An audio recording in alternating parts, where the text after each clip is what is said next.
Planes is normally a collection of lines. एक surface बोल सकते हो, अगर किसी सॉलिड ऑब्जेक्ट का देखते हैं तो वो सरफेस हो जाएगा। और एक एग्जांपल मैंने आपको दिया था, जैसे बुक का एक पेज, ठीक है, उस पर काफ़ी सारी लाइंस हैं। लाइंस होती हैं जिसके ऊपर काफ़ी सारे पॉइंट्स होते हैं, प्लेन्स होते हैं जिसके ऊपर काफ़ी सारी लाइनें होती हैं। अभी जो जितनी भी लाइंस होंगी एक प्लेन पर, जितनी भी लाइंस होंगी एक प्लेन पर, पैरेलल भी हो सकती हैं, इंटरसेक्टिंग भी हो सकती हैं। क्या ये स्क्यू लाइंस हो सकती हैं?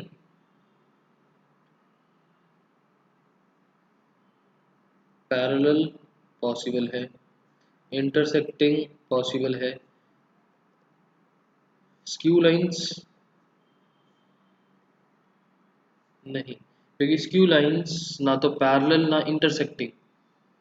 मतलब एक लाइन अगर इस पेज पर इस तरीके से है तो दूसरी लाइन किसी और पॉइंट से किसी और डायरेक्शन में होगी, सेम डायरेक्शन में नहीं होगी।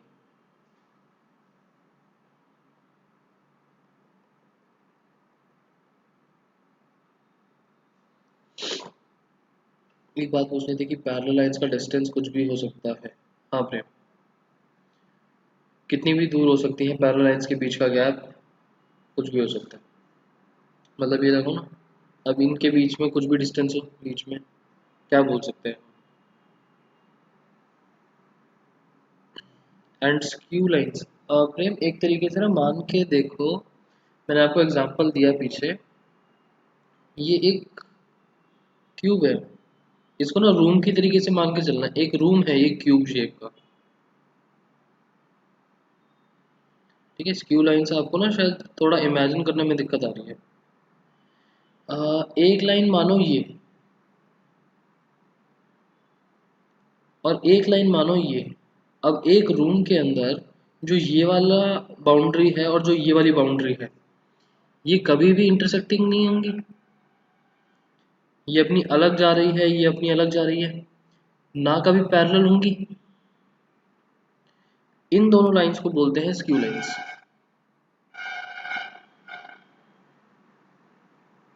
ये एग्जांपल हो गया स्क्यू लाइंस का। अब ना तो ये इंटरसेक्टिंग है ना ये पैरेलल है, और अगर एक प्लेन की बात करूं तो एक प्लेन पर भी नहीं आएंगी। समझ में आया स्क्यू लाइंस का कंसेप्ट? तो स्क्यू लाइंस के बीच का डिस्टेंस और पैरेलल लाइंस के बीच का डिस्टेंस कुछ भी हो सकता है। अब मैंने छोटा क्यूब बनाया, कम डिस्टेंस है, बड़ा बना देंगे तो ज़्यादा डिस्टेंस हो जाएगा, गैप कितना भी हो सकता है। इंटरसेक्टिंग लाइंस का जो डिस्टेंस है that will be zero, intersecting lines का जो डिस्टेंस है that will be zero.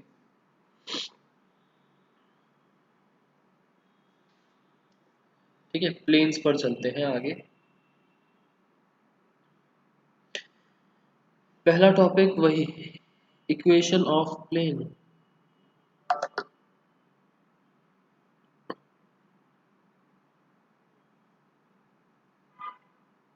Equation लिखने के यहाँ पर भी दो तरीके हैं।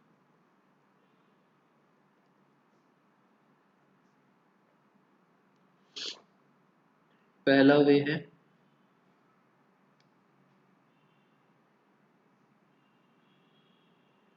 Equation in normal form.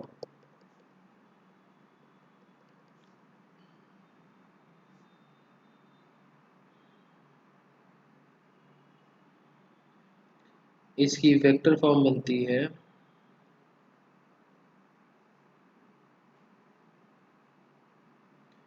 Are dot n is equals to d, n cap है।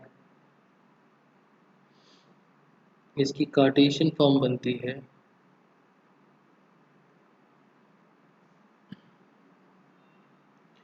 A x plus b y plus c z is equals to d. So जब मैंने इन दोनों के बीच में डॉट प्रोडक्ट है और डॉट प्रोडक्ट को मैंने ये लिखा, सो एन कैप कौन से हुए? N cap is a b c और r is x y z, ठीक है।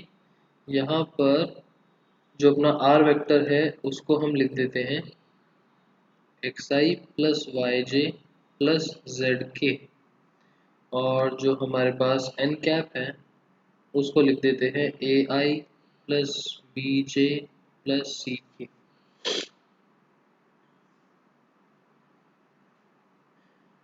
ये हो गई पहली नॉर्मल फॉर्म जब हमको नॉर्मल वेक्टर और डिस्टेंस गिवन हो। दूसरा वे है इक्वेशन लिखने का,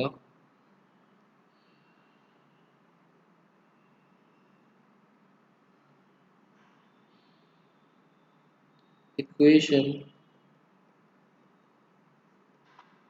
of plane perpendicular to vector and passes through point। r को a b c नहीं, आयुष लाइन के कंसेप्ट में भी हम r को एक्स वाई जेड लेके चल रहे थे। r जैसे एक इक्वेशन में एक्स वाई जेड वेरिएबल्स होते हैं ना, हम लाइंस और प्लेन्स दोनों के कंसेप्ट में r को वेरिएबल लेके चलते हैं। n वेक्टर की वैल्यूज गिवन होती हैं, इस वजह से n को हम a b c लिया है, r को हम वेरिएबल की तरह ट्रीट करते हैं एक्स वाई जेड। ना एक हमको मिला परपेंडिकुलर टू वेक्टर, परपेंडिकुलर का मतलब नॉर्मल हो गया। Passes through point, passes through point मतलब पोजीशन वेक्टर हो गया। मतलब एक नॉर्मल गिवन है, पोजीशन वेक्टर गिवन है, यहाँ पर नॉर्मल गिवन था और डिस्टेंस गिवन था। तो इसकी इक्वेशन कैसे बनती है वेक्टर फॉर्म में,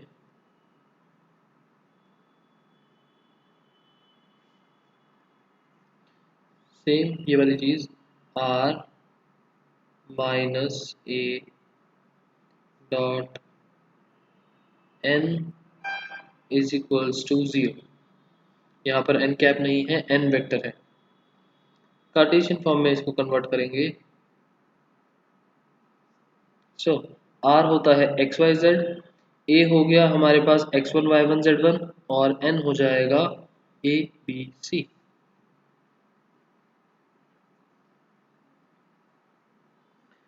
a into x minus x1 plus b into y minus y1 plus c into z minus z1 is equals to 0। ठीक है, डायरेक्शन रेशियोज लिख देता हूँ, direction ratios of r x y z position vector x1 y1 z1 ये given होगा, और जो हमारा n वेक्टर है ये भी गिवन होगा a b c। दोनों इक्वेशंस क्लियर। एक है r dot n is equals to d और एक है r minus a dot n is equals to 0। Equations जो है, इक्वेशंस की वेक्टर फॉर्म कार्टेशियन फॉर्म दोनों याद कर लेना। जैसे लाइंस में हम दोनों याद कर लेते हैं, ऐसे ही यहाँ पर भी दोनों याद कर लेना।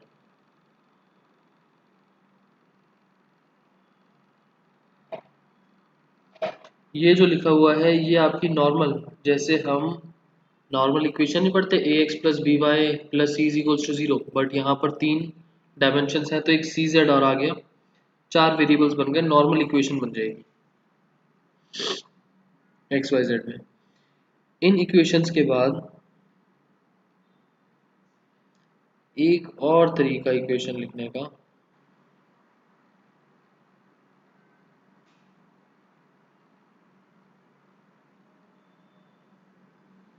Equation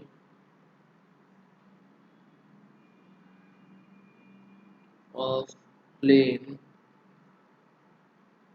passing through three non-collinear points। अगर प्लेन 3 नॉन कोलिनियर पॉइंट से पास कर रहा है, मतलब एक प्लेन के ऊपर 3 पॉइंट्स हैं और तीनों कोलिनियर नहीं हैं, तो इक्वेशन ऑफ प्लेन क्या बनेगी। इन तीन collinear point non collinear points को, मतलब ये हो गए position vectors a b c. x1 y1 z1, x2 y2 z2, x3 y3 z3, इसकी इक्वेशन बनती है इन वेक्टर फॉर्म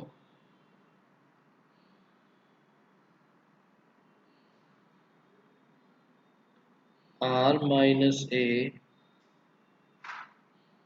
डॉट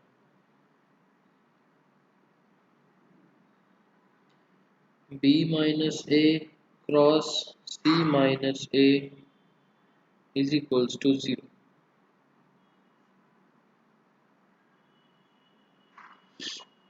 ये अगर आपको फॉर्मूला समझ नहीं आया तो अभी रिलेट करवाता हूँ ये क्या बना हुआ है। कार्टेशियन फॉर्म,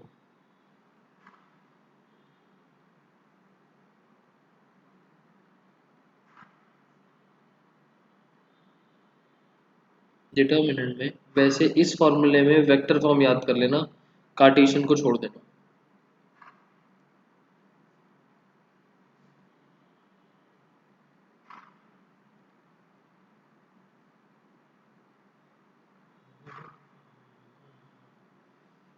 इसको थोड़ा सा अवॉइड करना।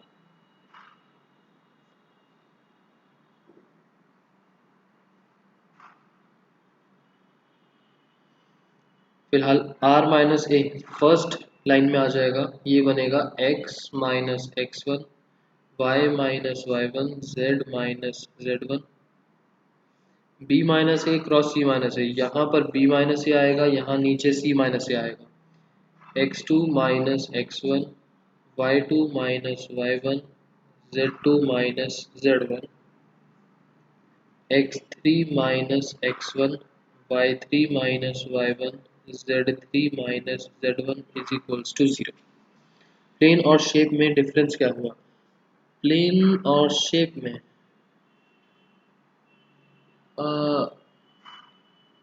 अभिनव कुछ खास फर्क नहीं हुआ।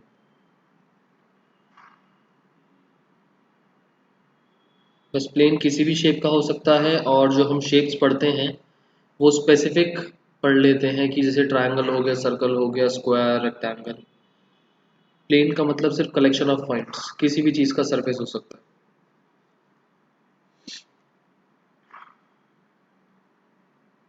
ठीक है, सो इस वाली चीज़ को तो छोड़ देना, ये तो इतना कुछ खास नहीं है। b माइनस से अलग कैलकुलेट होगा, c माइनस से अलग, उन दोनों का क्रॉस प्रोडक्ट, r माइनस से अलग और उसके साथ डॉट प्रोडक्ट।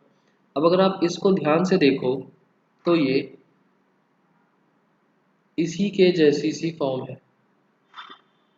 r माइनस से सेम, यहाँ ये n वेक्टर था, n वेक्टर का मतलब होता है नॉर्मल वेक्टर, मतलब इस प्लेन से, जो हम प्लेन बना रहे हैं उस प्लेन से परपेंडिकुलर वेक्टर, n का मतलब परपेंडिकुलर नॉर्मल। b माइनस ए सी माइनस ए, सोच के देखो, जो b और a पॉइंट्स थे, c और a पॉइंट्स थे, मैंने b माइनस ए करके एक लाइन बनाई पहले दो पॉइंट से, c माइनस ए रिमेनिंग दो पॉइंट से एक लाइन बनाई। क्रॉस प्रोडक्ट का मतलब उन दोनों लाइन से परपेंडिकुलर, मतलब कि प्लेन पर आने वाले जो तीन पॉइंट्स हैं उनसे परपेंडिकुलर वेक्टर बना दिया मैंने। ये आपका एक तरीके से n वेक्टर ही हो जाएगा, b minus a cross c minus ए। ये बात समझ में आती है सबको?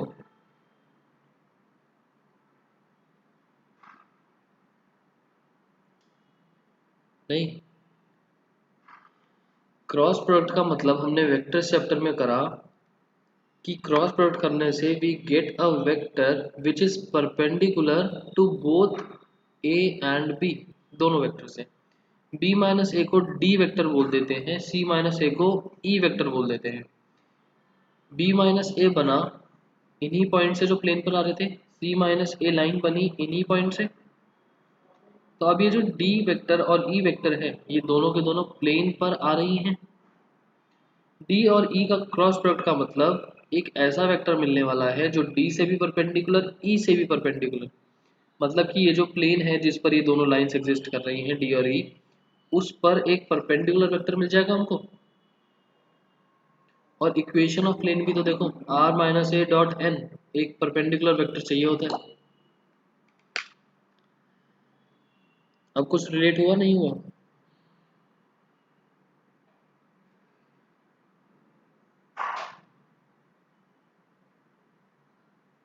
नहीं, कुछ तो बोलो।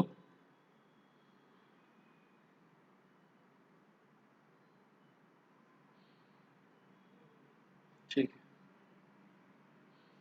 खैर अगर नहीं भी हुआ तो याद कर लेना ये ऊपर वाला फार्मूला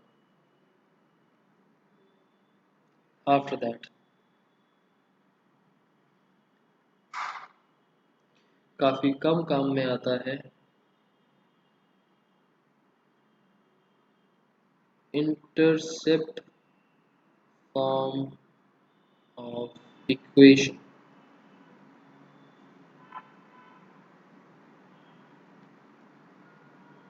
लाइन की इंटरसेप्ट फॉर्म क्या होती है?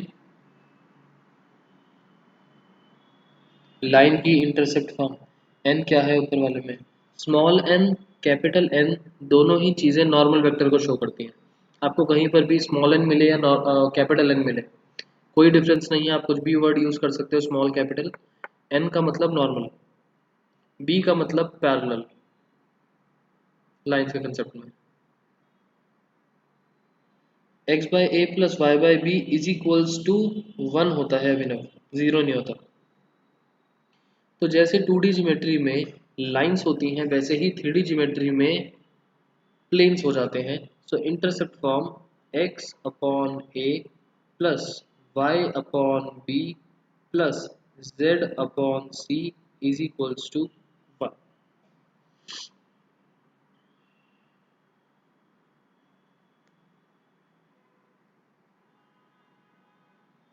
ठीक है, उसके बाद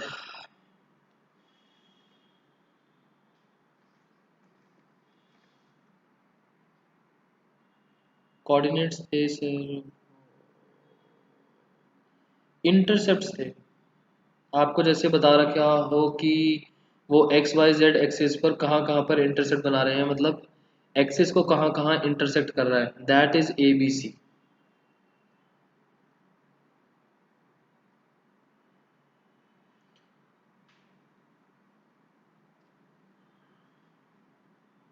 बीच में एक दो क्वेश्चन आएंगे तब देख लेंगे, इंटरसेप्ट फॉर्म बस नाम से याद रखना।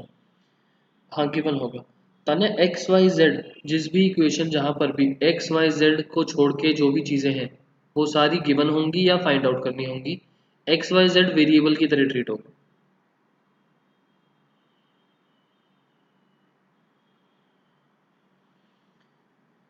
नेक्स्ट हमारा जो टॉपिक है ई पार्ट, प्लेन्स का ही है, और इसको इम्पोर्टेंट मार्क कर रहा हूँ क्योंकि जो पीछे हमने टॉपिक्स लिखे थे उसमें से इसको मर्ज करके टॉपिक्स बन जाते हैं। Equation of plane passing through intersection of two planes। एक ऐसा प्लेन जो दूसरे दो प्लेन्स के इंटरसेक्शन से पास कर रहा हो। फॉर एग्जांपल मैं फिगर आपके लिए लाइंस की बना देता हूँ। जैसे मानो ये दो लाइंस हैं, पहली लाइन और ये दूसरी line, line one line two. अब मैंने आपसे बोला इक्वेशन ऑफ लाइन, वैसे तो ये कंसेप्ट जो नीचे फॉर्मूला लिखूंगा ये लाइंस के कंसेप्ट में भी अप्लाई कर सकते हो आप, बट प्लेन सोच के देखो, this is plane one, this is plane two, इसको नाम भी हम प्लेन वन और प्लेन टू दे देते हैं। तो इन दोनों के इंटरसेक्शन से पास होने वाली लाइन या प्लेन,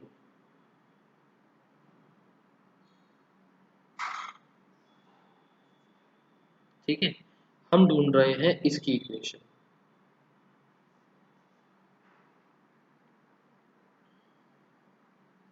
सो इसकी इक्वेशन लिखने का तरीका क्या है?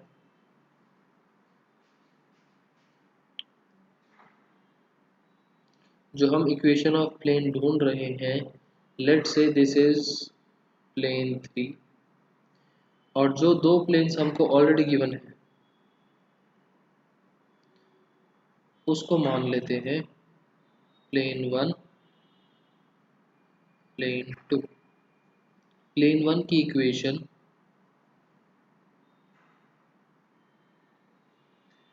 r dot n1 is equals to d1,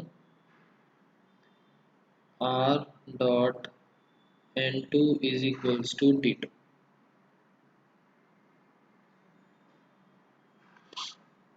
ना हमारी जो प्लेन 3 की इक्वेशन है वो क्या बनेगी?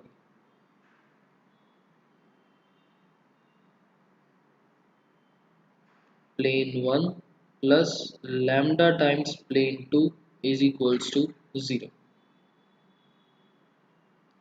लाइन होती तो line 1 plus line 2 is equals to 0। खैर हम लाइंस में ज़्यादा इसको यूज़ करते नहीं, प्लेन्स में कर लेते हैं। प्लेन 1 की equation plus lambda times plane 2 की इक्वेशन इज इक्वल्स टू 0।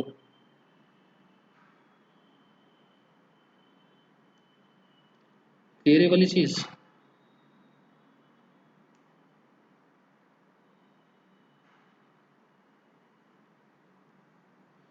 इसको अगर हम ओपन करते हैं कार्टेशियन फॉर्म में, वैसे तो अगर इस फॉर्म में रखते हैं तो इस फॉर्म में भी आप रख सकते हो।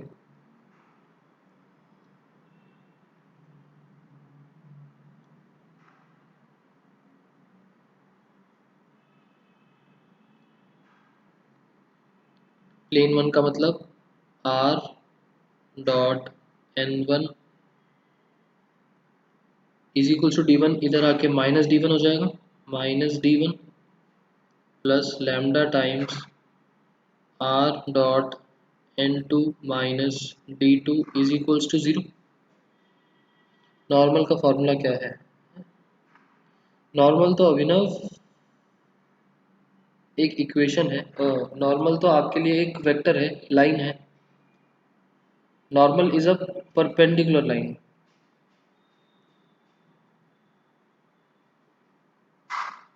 हाँ गिवन होगी। जैसे लाइंस में पैरेलल वेक्टर नहीं चल रहा था, बी वेक्टर, उसी तरीके से प्लेन्स में परपेंडिकुलर वेक्टर का रोल है, एन वेक्टर का। लाइंस में बी वेक्टर का रोल होता है, पैरेलल वेक्टर ढूंढते रहते हैं हम हर जगह, और प्लेन में हम नॉर्मल वेक्टर ढूंढते रहते हैं, परपेंडिकुलर वेक्टर। सो इसको अगर हम ओपन करते हैं तो हमारे पास क्या मिल जाएगा?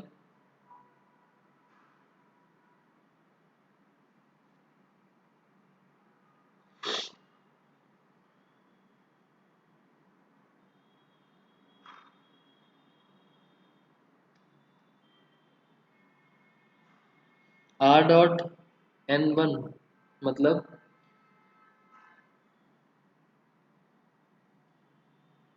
a1x plus b1y plus c1z minus d1 plus lambda times a2x plus b2y plus c2z minus d2 is equals to 0।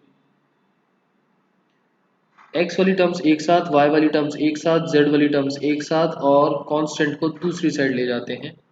तो यहाँ से अगर मैंने x कॉमन लिया तो मेरे पास बचा a1 plus lambda times a2 plus y common लिया b1 plus lambda times b2 plus z common लिया c1 plus lambda times c2 is equals to d1 उधर जाके पॉजिटिव का और ये भी उधर जाके पॉजिटिव का, d1 plus lambda times d2।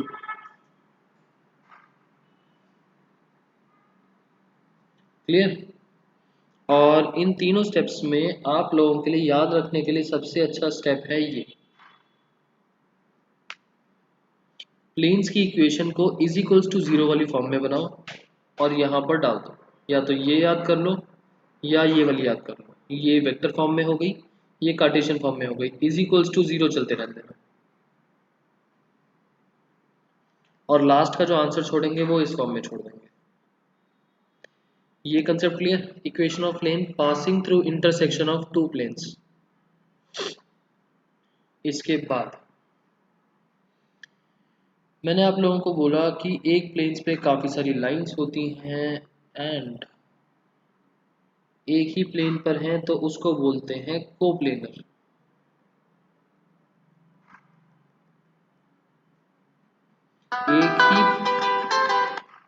एक ही प्लेन को शेयर कर रही हैं अगर लाइंस,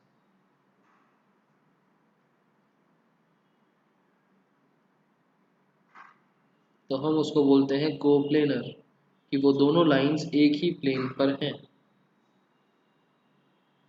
इसका फॉर्मूला होता है, और यहाँ पर देखो ये लाइंस हैं, lines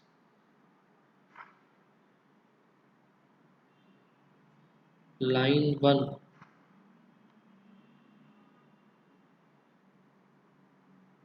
r is equals to a1 plus lambda b1, line 2 r is equals to a2 plus lambda b2।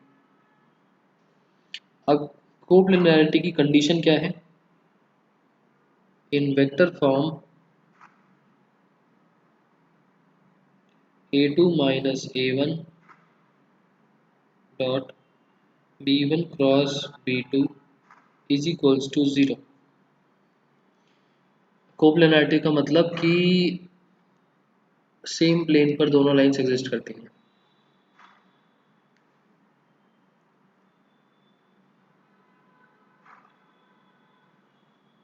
पीछे को लगने का मतलब होता है ना, शेयरिंग, साथ में, वही है कोप्लेनर, सेम प्लेन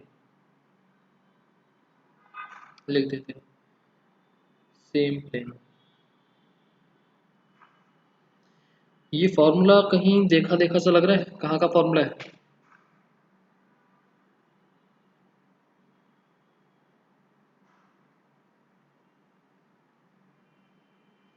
बताओ ये फॉर्मूला कहाँ पर देखा था? शॉर्टेस्ट डिस्टेंस का न्यूमरेटर वाला पार्ट था। मतलब कि अगर शॉर्टेस्ट डिस्टेंस न्यूमरेटर जीरो हुआ मतलब शॉर्टेस्ट डिस्टेंस जीरो हो गया। शॉर्टेस्ट डिस्टेंस जीरो होने का मतलब वो इंटरसेक्टिंग लाइंस हुई। तो कोप्लेनैरिटी में भी इन लोगों ने वही बोल रखा है कि आपका जो शॉर्टेस्ट डिस्टेंस का फॉर्मूला है वो जीरो बन जाएगा। इसकी कार्टेशियन फॉर्म भी है, बट उसको हम छोड़ सकते हैं। कार्टेशियन फॉर्म भी है, बट उसको हम छोड़ सकते हैं।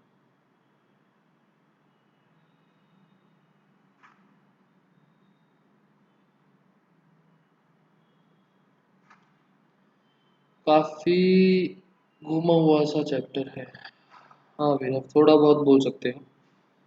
उसके बाद एंगल बिटवीन टू प्लेन। अच्छा, और ये जो A2 A1 B1 B2 है, ये लाइंस के कंपोनेंट हैं, ध्यान रखो।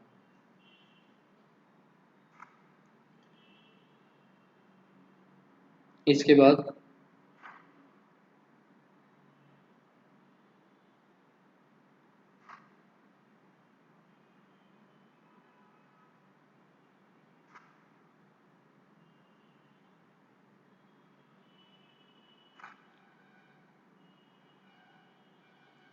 पॉइंट नंबर 3, थर्ड कंसेप्ट क्या है इस चैप्टर का?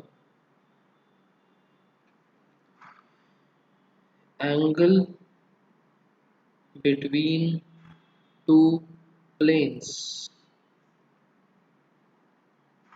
दो प्लेन्स के बीच में बनने वाला angle.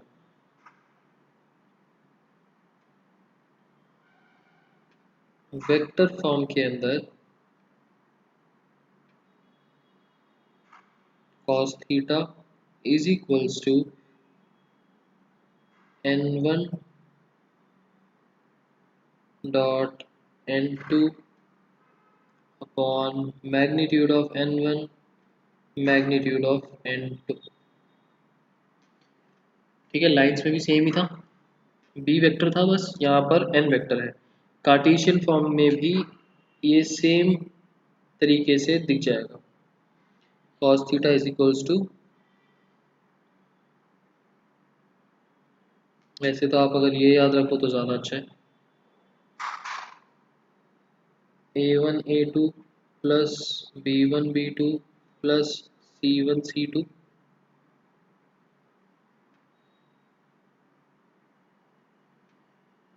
a1 square plus b1 square plus c1 square into a2 square plus b2 का स्क्वायर प्लस c2 का स्क्वायर। ये तो था angle between two planes.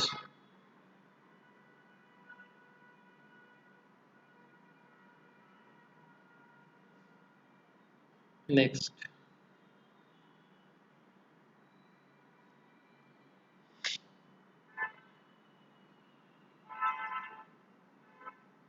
Angle between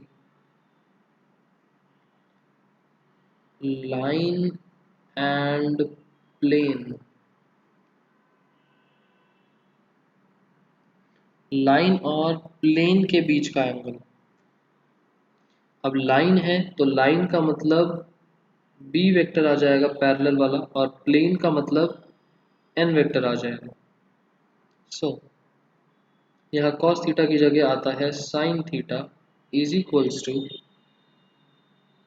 एक बार ऊपर वाला फॉर्म फिर से दिखा दो, सेम ही है प्रेम।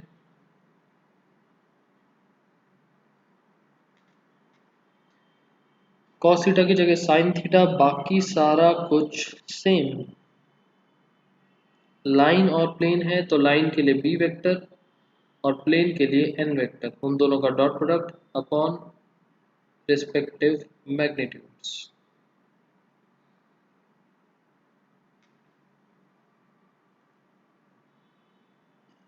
दोनों लाइन होती तो b1 b2 आ जाता, दोनों प्लेन्स हैं n1 n2 आ गया, और एक लाइन एक प्लेन है तो b और n आ गया। बस ध्यान रखना यहाँ पर cos थीटा है, दोनों लाइन्स होती तो भी cos थीटा होता, एक लाइन एक प्लेन है तो sin थीटा है।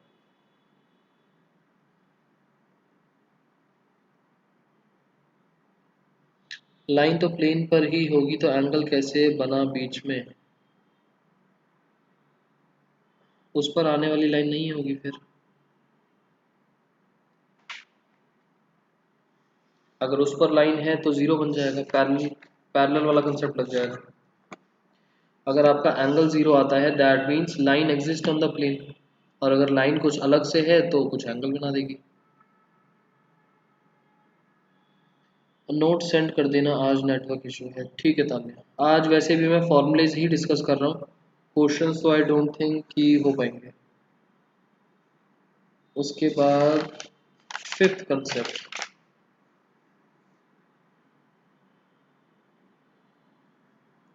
एंगल बिटवीन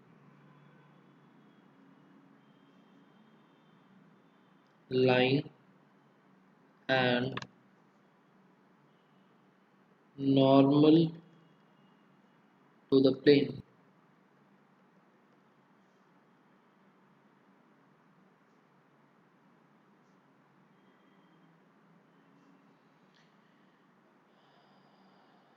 प्रेम सी एफ है वो सारी की सारी चीज़ें वही हो जाएंगी ना, बी और एन वेक्टर जो भी है उन दोनों का डॉट प्रोडक्ट कर दो। जो मैंने ऊपर भी आपको लिखवाया था उसका भी कार्टेशियन फॉर्म याद ना करो तो ज़्यादा अच्छा है, क्योंकि वेक्टर फॉर्म में सॉल्व करना ज़्यादा इजी है। वेक्टर फॉर्म कार्टेशियन फॉर्म हर चीज़ का एग्जिस्ट करता है, बट इक्वेशंस को छोड़ के बाकी चीज़ों की कार्टेशियन फॉर्म्स याद ना करो तो ज़्यादा अच्छा है। इक्वेशन में तो डायरेक्टली वैल्यूज पुट करने के लिए आ जाता है कभी कभार, एंड किसी भी फॉर्म में क्वेश्चन भी गिवन हो सकता है, बट बाकी सारी चीज़ें सिर्फ सॉल्विंग पार्ट के लिए है, तो बाकी सब चीज़ों के लिए वेक्टर फॉर्म याद कर लो, ज़्यादा अच्छा रहेगा। देखो डिफरेंस क्या है, पीछे था लाइन और प्लेन, यहाँ है लाइन और प्लेन का नॉर्मल। ये है लाइन, ये है प्लेन, लाइन और प्लेन। लाइन और प्लेन के बीच में बनने वाला एंगल। अब जो प्लेन है इस पर नॉर्मल किसी भी वे में हो सकता है, इससे तो परपेंडिकुलर होगा, हो सकता है लाइन के पैरेलल बन जाए, हो सकता है लाइन से इंटरसेक्टिंग बन जाए, कोई भी रिलेशन बना सकता है। और दूसरा कंसेप्ट जो है उसमें बोला कि लाइन और नॉर्मल के बीच में बनने वाला एंगल, मतलब कि ये है लाइन और ये है नॉर्मल वेक्टर, इनके बीच में क्या एंगल बनेगा। और जो नॉर्मल वेक्टर है, नॉर्मल वेक्टर क्या होता है, प्लेन के परपेंडिकुलर, तो ये बन गया आपका प्लेन। अब हो सकता है लाइन और प्लेन पैरेलल बन जाए, हो सकता है इंटरसेक्टिंग बन जाए, कुछ भी हो। सो यहाँ ये है थीटा, यहाँ ये है थीटा। डिफरेंस समझ में आया दोनों में, लाइन और प्लेन, लाइन और normal to the plane. Line और प्लेन के बीच में अगर हम एंगल निकालेंगे, और ये वाला है नॉर्मल वेक्टर, लाइन और प्लेन के बीच में हम फॉर्मूला निकालेंगे तो साइन थीटा वाला कंसेप्ट आता है। और लाइन और नॉर्मल के बीच में अगर एंगल निकालेंगे तो हमारा कॉस थीटा का कंसेप्ट आता है। Cos theta formula will be same, एक लाइन है एक नॉर्मल है, b vector dot n vector upon magnitude of b magnitude of n. बताओ क्लियर ये वाली चीज।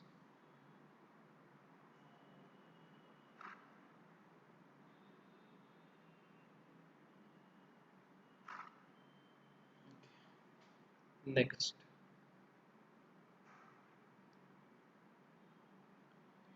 Six,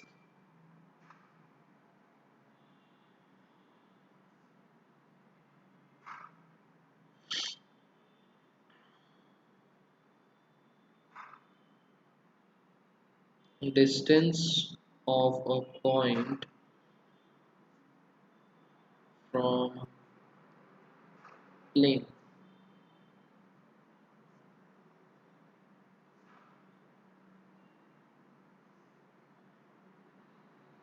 distance of a point from plane,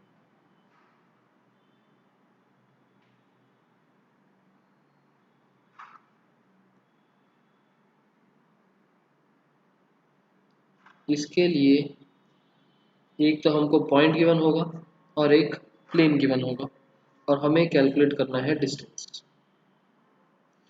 vector form भी है इसकी और कार्टेशियन फॉर्म भी है इसकी।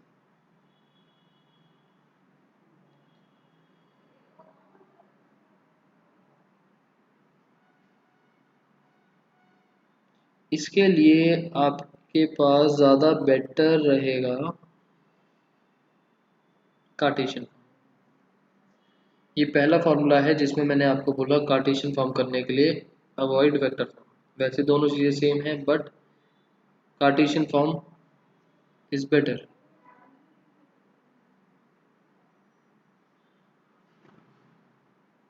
ए dot n minus d upon n का मैग्नीट्यूड।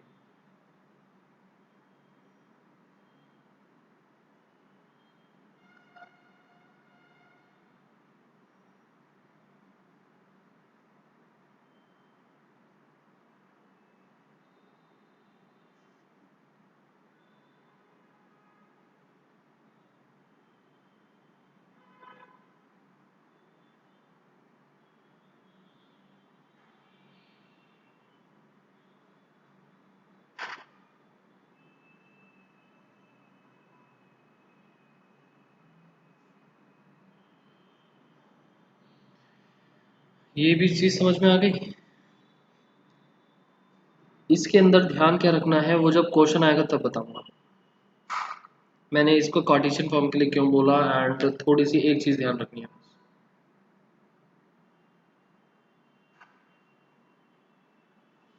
यहाँ तक क्लियर है।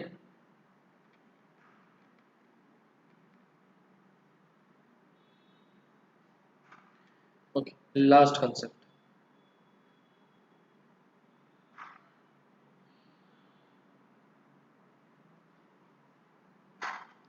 if two planes are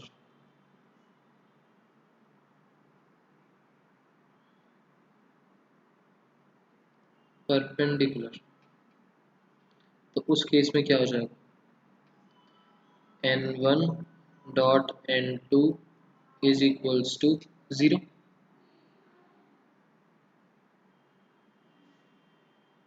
मतलब कि a1 a2 plus b1 b2 plus c1 c2 is equals to 0। और अगर दोनों प्लेन्स पैरेलल हैं तो क्या हो जाएगा,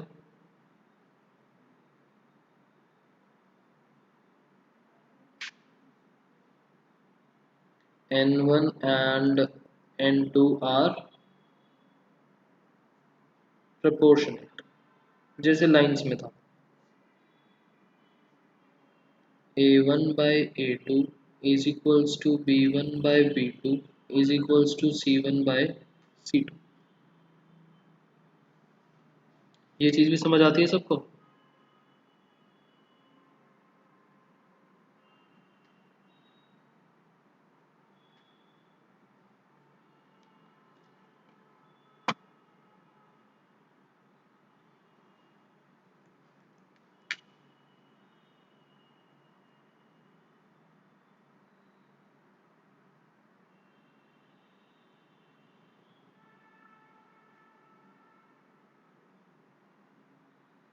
ओके,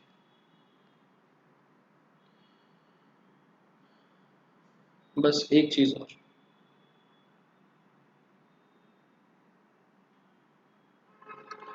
आगे काम आएगा इस वजह से।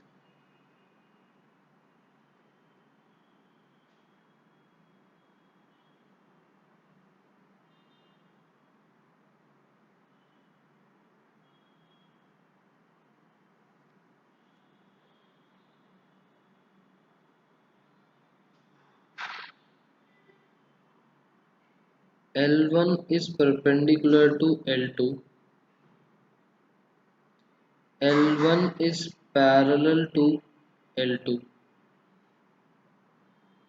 P1 is perpendicular to P2, P1 is parallel to P2। ये दो केसेस हमने लाइन में पढ़े, ये दो केसेस हमने प्लेन्स में पढ़े। Next, line is perpendicular to plane, line is parallel to plane. तो यहाँ पर b1 dot b2 is equals to 0। यहाँ पर b1 and b2 are proportionate। यहाँ पर n1 dot n2 is equals to 0, n1 and n2 are proportionate। यहाँ तक तो है कि किसी को प्रॉब्लम नहीं होगी। इसके बाद बताओ, अगर लाइन और प्लेन परपेंडिकुलर है तो क्या होगा।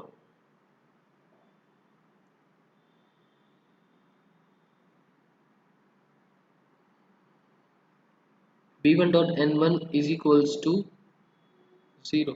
अरे सोच के देखो, लाइन और प्लेन परपेंडिकुलर है,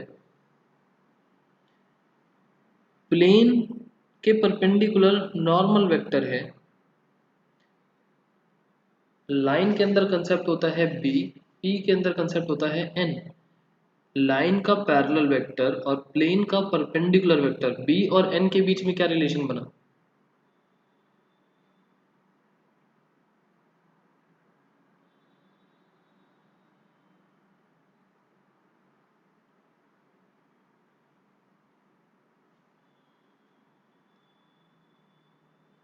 b1 vector and n1 vector are proportionate।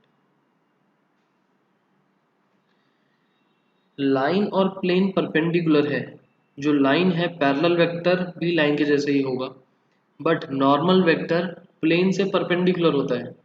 तो अगर लाइन और प्लेन परपेंडिकुलर है, नॉर्मल वेक्टर प्लेन से परपेंडिकुलर है, दैट मीन्स कि नॉर्मल और लाइन, नॉर्मल और पैरेलल वेक्टर आपस में प्रोपोर्शनेट हुए और पैरेलल हुए।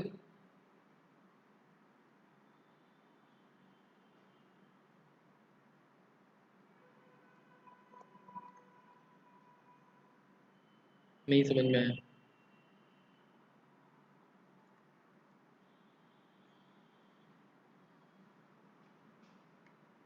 ये मानो ये है प्लेन,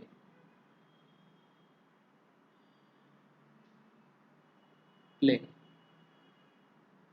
प्लेन से परपेंडिकुलर है एक लाइन L1, ठीक है। लाइन के अंदर कंसेप्ट होता है पैरेलल वेक्टर का, मतलब इस लाइन के पैरेलल एक वेक्टर चल रहा होगा,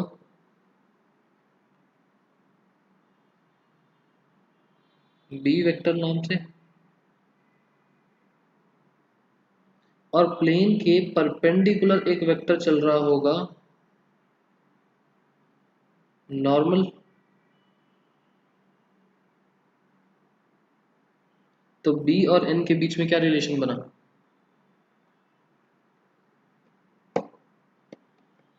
पैरेलल, ठीक है। उसी तरीके से ये है प्लेन और ये मान लेते हैं है लाइन।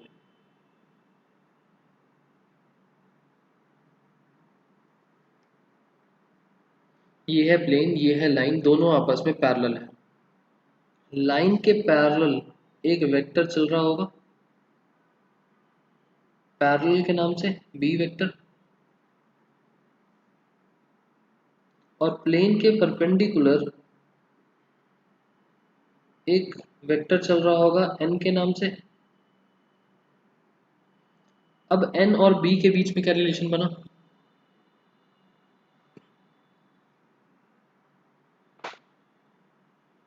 परपेंडिकुलर। सो अगर लाइन और प्लेन पैरेलल हैं तो पैरेलल वेक्टर और नॉर्मल वेक्टर आपस में परपेंडिकुलर हो जाएंगे।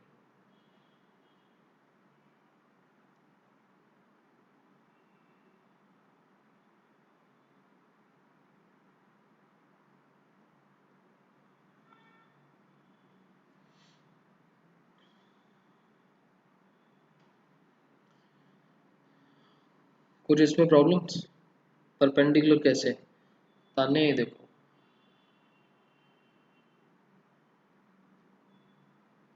ये पैरेलल वेक्टर है, इसको आगे एक्सटेंड करते हैं तो परपेंडिकुलर ही तो बन जाएगा।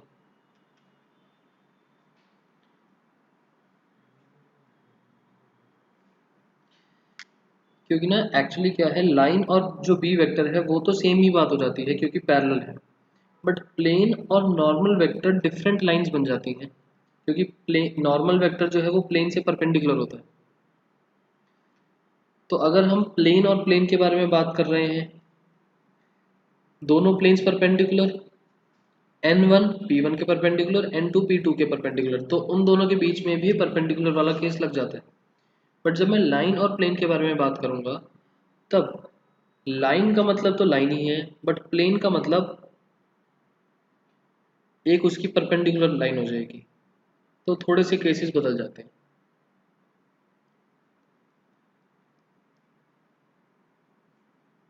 ठीक है, ये केस था ये वाला, और ये केस था ये वाला। किसी को इसमें कुछ डाउट है?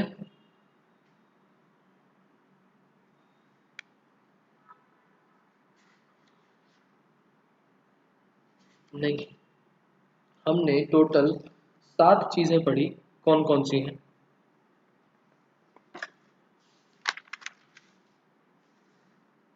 इक्वेशन ऑफ प्लेन के अंदर हमने पढ़े 5। पहला, अगर नॉर्मल फॉर्म में है, इक्वेशन इन नॉर्मल फॉर्म, ध्यान रखना ये है नॉर्मल फॉर्म। इसके अंदर हमको एक डिस्टेंस दिया होता है और एक नॉर्मल वेक्टर गिवन होता है। इसमें हमें नॉर्मल वेक्टर और डिस्टेंस दो चीज़ें गिवन है। उसके बाद इक्वेशन ऑफ प्लेन, अगर हमको एक परपेंडिकुलर वेक्टर नॉर्मल गिवन है n और एक पॉइंट पोजीशन वेक्टर गिवन है, ऊपर वाले में डिस्टेंस था, यहाँ पोजीशन वेक्टर है।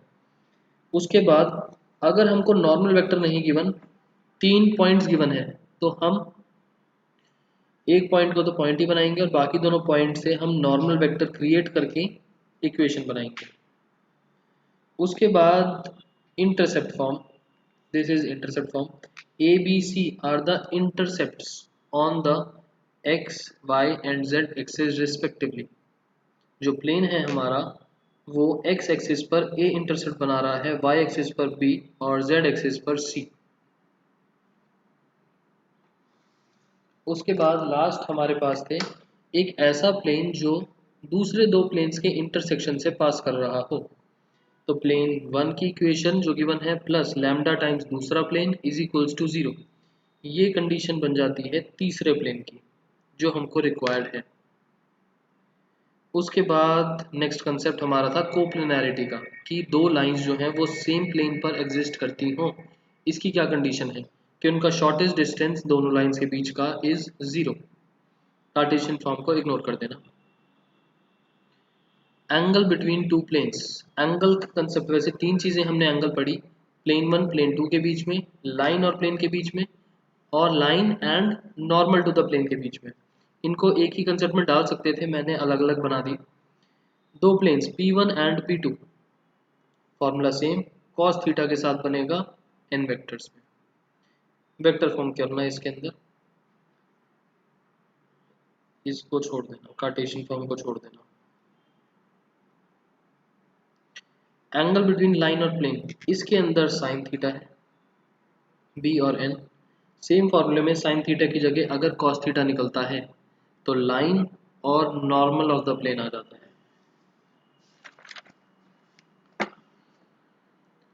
लाइन और नॉर्मल आ जाएगा, same formula cos theta.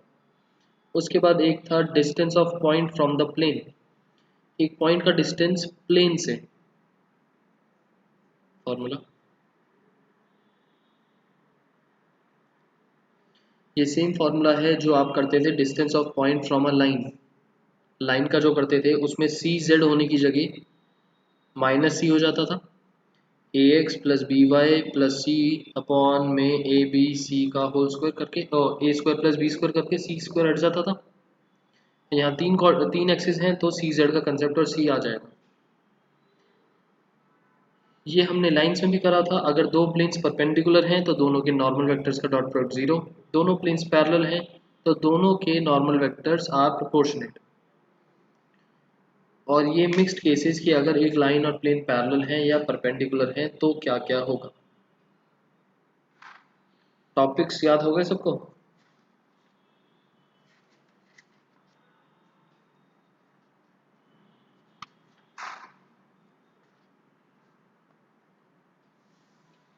Okay, थोड़ा सा टाइम है, दो चार क्वेश्चन देख लेते हैं। एक्सरसाइज है थोड़े बहुत सर, सिक्स वाला। अब अभी ना फॉर्मूलेज नहीं, टॉपिक्स याद रखना कि टॉपिक क्या क्या थे। 5 तरीके की इक्वेशंस थी, उसके बाद एंगल्स का कंसेप्ट था, कोप्लेनैरिटी का था, डिस्टेंस ऑफ पॉइंट था प्लेन से। और अनीता ये जो ये वाला फॉर्मूला है ना, ये जब टॉपिक ध्यान रखना, distance of point from plane, ये अच्छा क्वेश्चन है, जब आएगा तो समझा दूंगा कि क्या फॉर्मूला है, कैसे अप्लाई होगा। बस टॉपिक्स ध्यान रखना, टॉपिक्स कौन कौन से आपको पेपर में भी बस टॉपिक्स रिलेट करने हैं कि ये कौन सा क्वेश्चन कौन से टॉपिक का है, फॉर्मूलेस वगैरह याद हो जाएंगे। Third 11.3,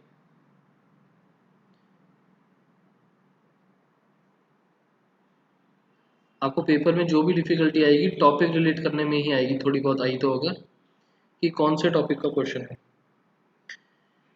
answer number 1, in each of the following cases determine करो direction cosines of the normal to the plane and distance from the origin. तो सेकंड पार्ट ले लेते हैं। x plus y plus z is equals to 1। हमें सबसे पहली चीज़ तो direction cosines निकालने हैं नॉर्मल वेक्टर के, तो पहले नॉर्मल चाहिए और डिस्टेंस निकालना है फ्रॉम द ओरिजिन।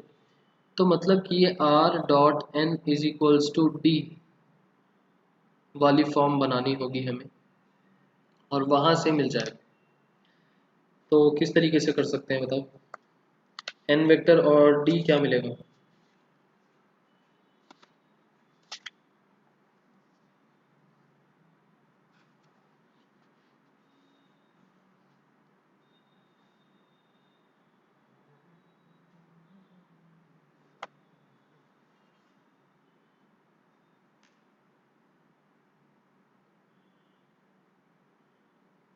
2 पॉइंट कैसे प्रेम ऊपर बोला हुआ है, determine the direction cosines of normal to the plane and distance from origin. अगर प्लेन के अंदर डिस्टेंस के बारे में बात करी हुई है तो ये वाली फॉर्म लगेगी, बाकी सब तो कोऑर्डिनेट बेसिस पर चलते हैं। एक ही फॉर्म है जो डिस्टेंस बेसिस पर चलती है।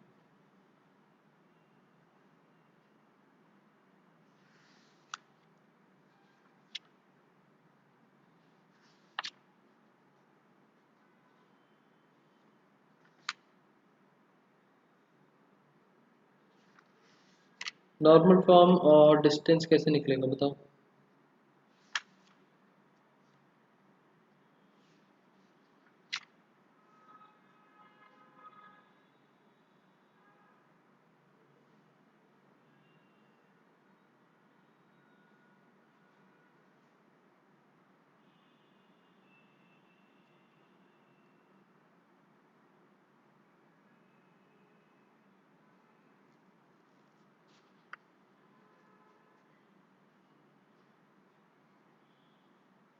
नहीं,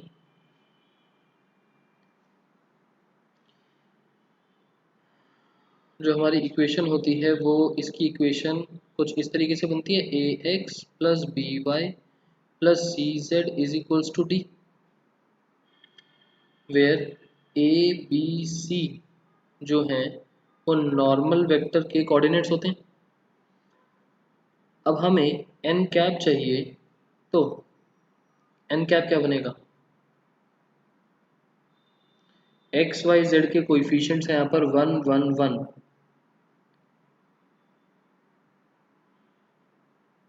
1 i plus 1 j plus 1 k whole upon में magnitude of 1 square plus 1 square plus 1 square, magnitude से डिवाइड, ये बन गया 1 by root 3 i plus 1 by root 3 j plus 1 by root 3 के।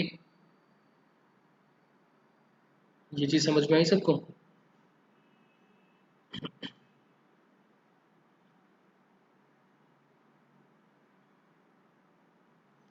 और उसके बाद इस इक्वेशन को एक्स वाई जेड में एन कैप से मल्टीप्लाई करने के लिए मुझे 1 को 1 बाई रूट 3 बनाना है, तो मैंने डिवाइड कर दिया रूट 3 ऑन बोथ साइड्स।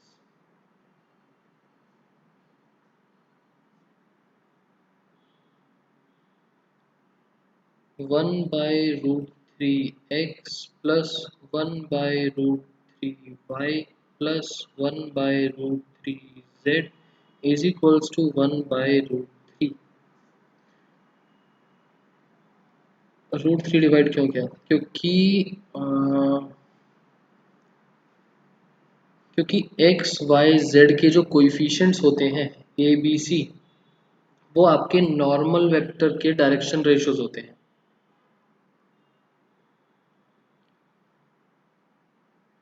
क्योंकि डिस्टेंस वाला क्वेश्चन था कि हमें डिस्टेंस निकालना है प्लेन का ओरिजिन से, मतलब ये वाली इक्वेशन थी। इस वाली इक्वेशन में एन कैप होता है, मतलब मुझे इन ए बी सीज के डायरेक्शन कोसाइंस पे जाना था, डायरेक्शन रेशियो की जगह डायरेक्शन कोसाइंस निकालने थे बेसिकली। तो मैंने उन डायरेक्शन रेशियोज को डायरेक्शन कोसाइंस में कन्वर्ट करा। ये एन कैप जब बन गया अब मुझे अपनी इस इक्वेशन को इस फॉर्म में कन्वर्ट करना है कि मेरे एक्स वाई जेड इससे मल्टीप्लाई हो जाए किसी तरीके से। तो मैंने √3 से कर दिया डिवाइड। अब अगर इस क्वेश्चन को देखा जाए तो ये आपका बन जाएगा xi प्लस वाई जे प्लस जेड के dot 1/√3i plus 1/√3j plus 1/√3k is equals to 1/√3. This is r vector, this is n cap, and this is d. r dot n is equals to d. So direction cosines of n ये रहे और distance ये रहा। नहीं आया समझ अभी भी?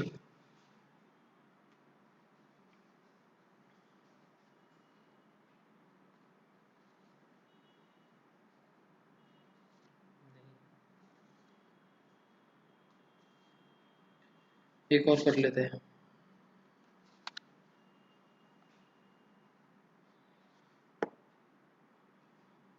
इसका सी पार्ट,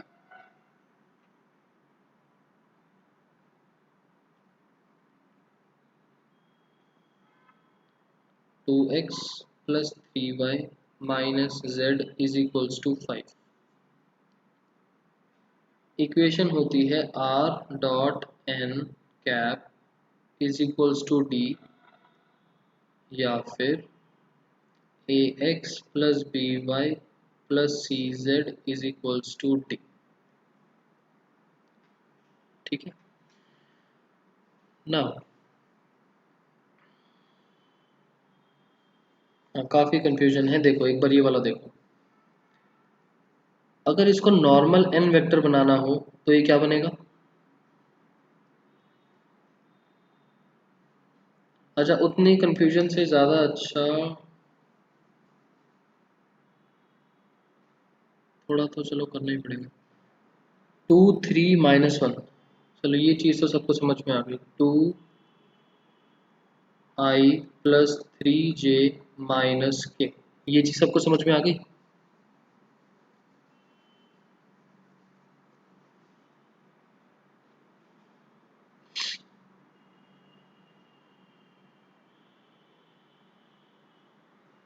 बताओ ऊपर जो मना कर रहे थे,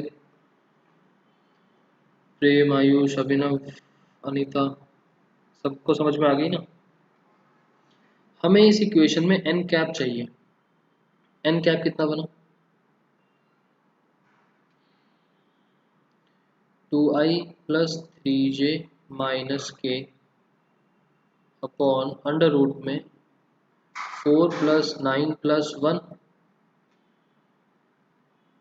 2/√14i plus 3/√14j minus 1/√14k। ये है n कैप। यहाँ तक clear?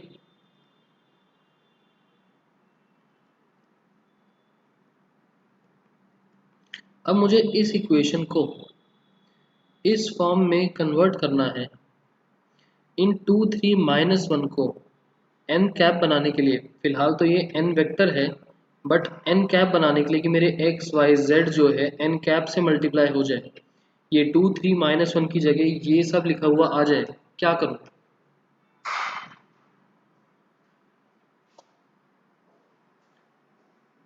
Dividing by direction cosine, magnitude से डिवाइड कर दिए दोनों साइड पर।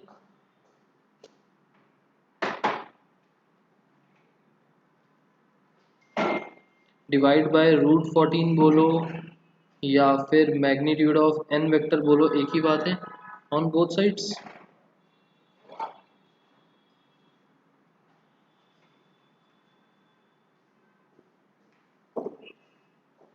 सो ये जो इक्वेशन है हमारी 2x प्लस 3y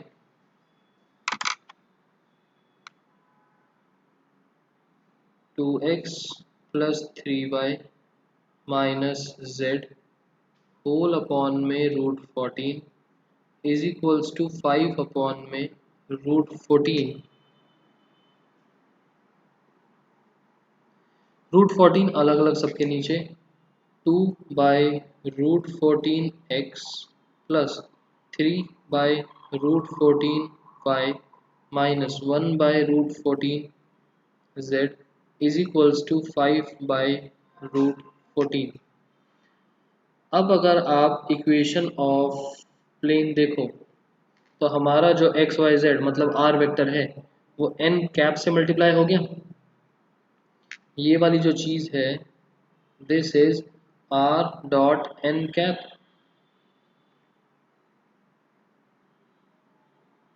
और जब हमने ऊपर वाली इक्वेशन, हमको ये इक्वेशन ऑफ प्लेन ही गिवन थी और इसी को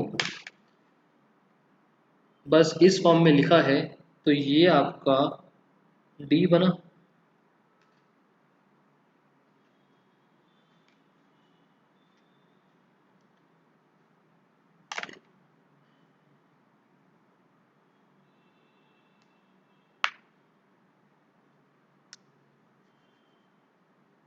ठीक है, ऊपर भी यही करा था हमने। अब भी कंफ्यूजन है या समझ में आ गया?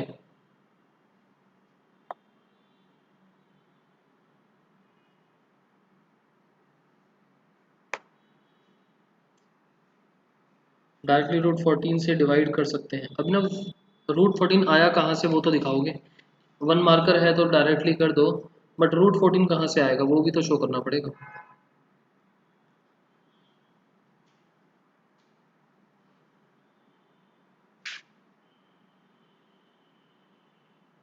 ठीक, उसके बाद जो सेकंड क्वेश्चन है, सेकंड भी इजी, मतलब ना उसके आगे के वैसे तो इजी हैं स्टिल, बस आप एक बार फॉर्मूलेज एंड कंसेप्ट देख के आना होमवर्क के अंदर। Revise and learn concept and formula of planes, जिसका लाइंस वाला क्वेश्चंस पूरे नहीं हुए वो करना। और एक्सरसाइज 11.3 जो है इसमें एक बारी ट्राई करना, क्वेश्चन नंबर 1 तो करना ही करना है।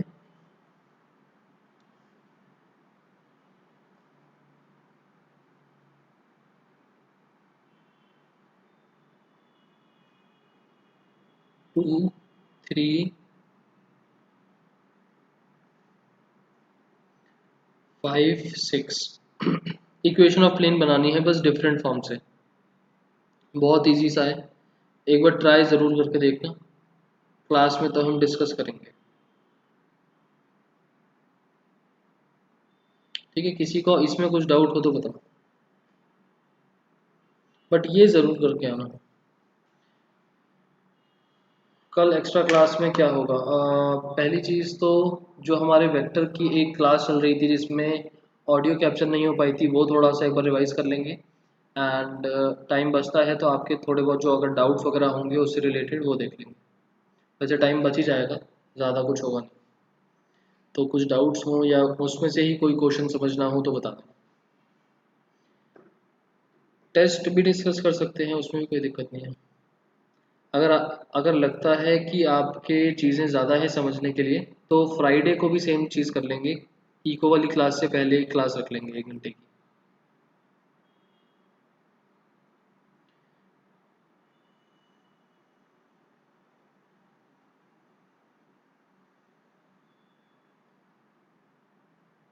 एक 1 घंटे की तो होती है इसलिए। और कल वाली क्लास तो वैसे भी एक तरीके से रिपीटेटिव क्लास ही है। अगर आपने वेक्टर की क्लास देखी थी तो एज सच कोई आपको नीड पड़ेगी नहीं उस क्लास की। अच्छा रहेगा अगर देख लो तो, बाई चांस कुछ होने लगे इधर उधर का। अदरवाइज ना टाइम मिल नहीं पाता, संडे को भी आप लोगों के टेस्ट वगैरह होते हैं एंड बाकी चीज़ें भी होती हैं, तो मैं संडे भी सोच रहा था रखने की, बट फिर उसमें भी काफ़ी लोड पड़ जाता है।